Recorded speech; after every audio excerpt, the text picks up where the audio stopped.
Rewa airport से दिल्ली के बाद अब इंदौर के लिए डेली इंडिगो फ्लाइट शुरू हो गई है। इस फ्लाइट का शुभारंभ डिप्टी सीएम राजेंद्र शुक्ल और कैबिनेट मंत्री कैलाश विजयवर्गीय ने हरी झंडी दिखाकर किया।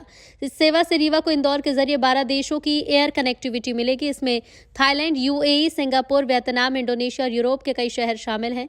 इस दौरान मंत्री विजयवर्गीय ने कहा कि फ्लाइट विंध्य क्षेत्र के शिक्षा, पर्यटन और व्यापार को नई दिशा देगी। लोगों की आय और आवागमन सुविधा बढ़ेगी और ये सेवा आम लोगों की हवाई यात्रा को सुलभ बनाएगी। तेजी से आगे बढ़ नहीं पा रहा था। खराब सड़कें, रेल लाइन का ना होना, हवाई अड्डे का ना होना। अब आप देखिए शानदार सड़कें चारों ओर बनके तैयार हो गई हैं और आज हवाई अड्डा 23 में जिसका हमने भूमि पूजन किया था, 24 को उसका लोकार्पण प्रधानमंत्री जी ने किया। और अब इंडिगो जैसा एयरलाइन, इसका नेटवर्क न सिर्फ देश में बल्कि विदेशों में भी है, उसका रीवा में आना कोई सपने को साकार करने से कम नहीं है।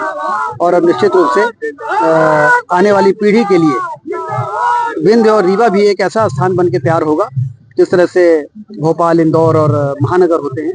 और ये एक बेहतर सुनहरे भविष्य की ओर ले जाने वाला आज एक ऐतिहासिक क्षण है। वो फिर आगे बताएं।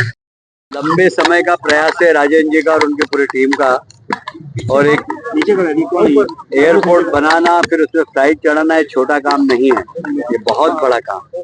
और मैं राजेंद्र जी को बधाई देता हूँ। ये सामान्य एक फ्लाइट नहीं है, ये पूरे विंध्य की व्यापार की उड़ान है, ये पूरे विंध्य की शिक्षा की उड़ान है, ये पूरे विंध्य की हर क्षेत्र की उड़ान है।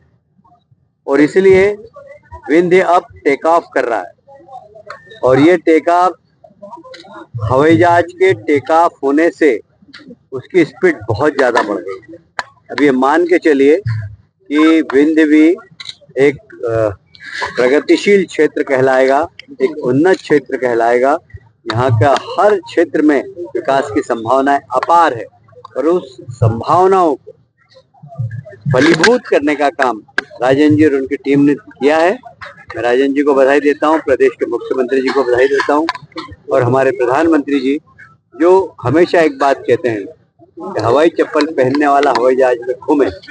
मैं आज हवाई चप्पल पहनने वाले 40 यात्रियों को भी लेकर आया हूँ मेरे साथ, जो हवाई जहाज में यात्रा करें, जिन्होंने जिंदगी में कभी हवाई यात्रा नहीं की, वो सब हवाई जहाज में बैठकर आए। शारदा मैया के दर्शन करेंगे, चित्रकूट में दर्शन करके और कल जाएंगे। और यहाँ से भी धार्मिक पर्यटन बढ़ेगा, यहाँ का भी और मालवा का भी बढ़ेगा, क्योंकि वहाँ महाकाल है, वहाँ ओंकारेश्वर है, वहाँ महेश्वर है, वहाँ मांडव है। तो एक दूसरे के क्षेत्र में जब यातायात सुगम हो जाता है तो हर क्षेत्र में वृद्धि होती है। एक बार फिर से मैं राजेंद्र जी और उनकी टीम को बधाई। मनरेगा को लेकर के देश में बड़ी खींचतान मची हुई है।